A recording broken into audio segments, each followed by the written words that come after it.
I think what fits best for the people in this room, me included, is although there's so many opportunities to communicate great ideas around the world, it's the internet that really gives us the biggest lever, the most convenient way to help create a better world.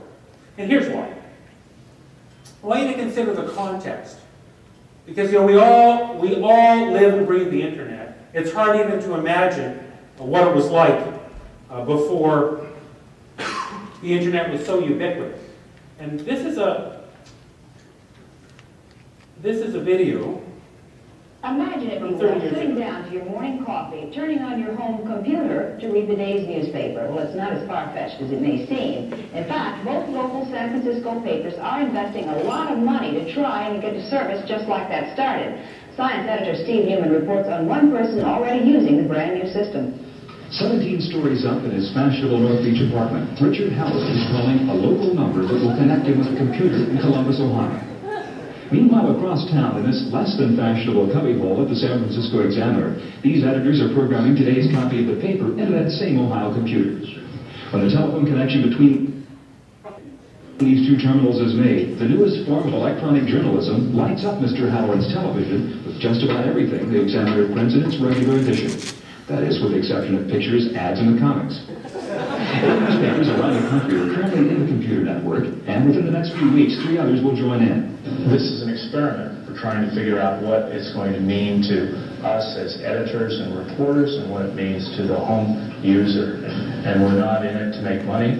We're probably not going to lose a lot, but we aren't going to make much either. Both Examiner and Chronicle began service within the last 2 weeks and printed full-page ads about it.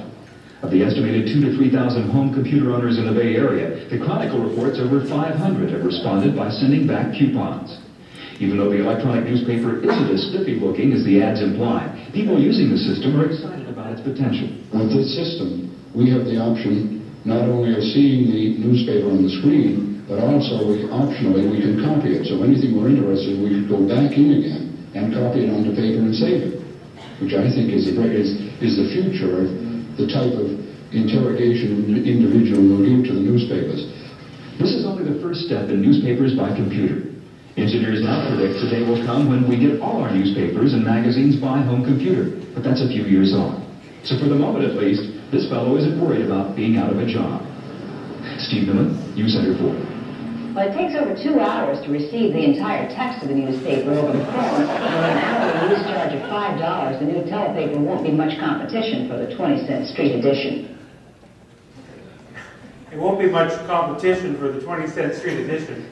That guy who's filling those San Francisco Examiner boxes, we know today, well, he is worried about his job.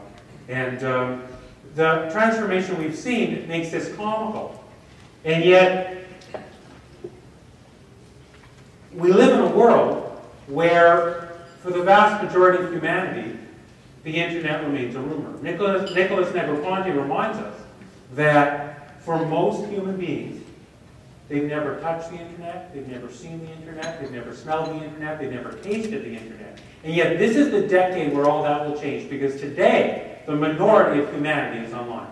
But by the end of this decade, the majority of humanity will arrive online.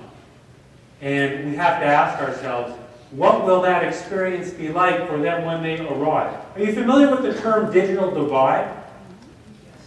Digital divide. Anyone willing to define it? Oh, nodding person? Equity or access to technology. Absolutely. And why a divide? With regards to privilege, some may have it, some may have not. Well put. A gap between the half. Thank you. What's your name? Kenneth, thank you for being so earnest. I'm going to give you a copy of my book. And you got to encourage participation. Where are you from? Virginia. And so Kenneth pins it down. He's identifying that the technology has the ability to widen the gap between the rich and the poor, between the powerful and the not so powerful. Am I being fair to your definition? And when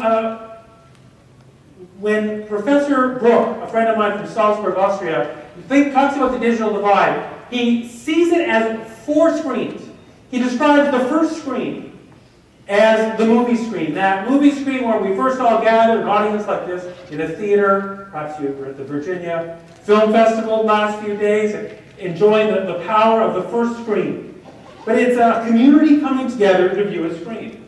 The second screen, the television screen, where that screen moved into our homes, and to some degree we got some control over it, albeit not true interactivity, a certain level of participation where we could choose channels.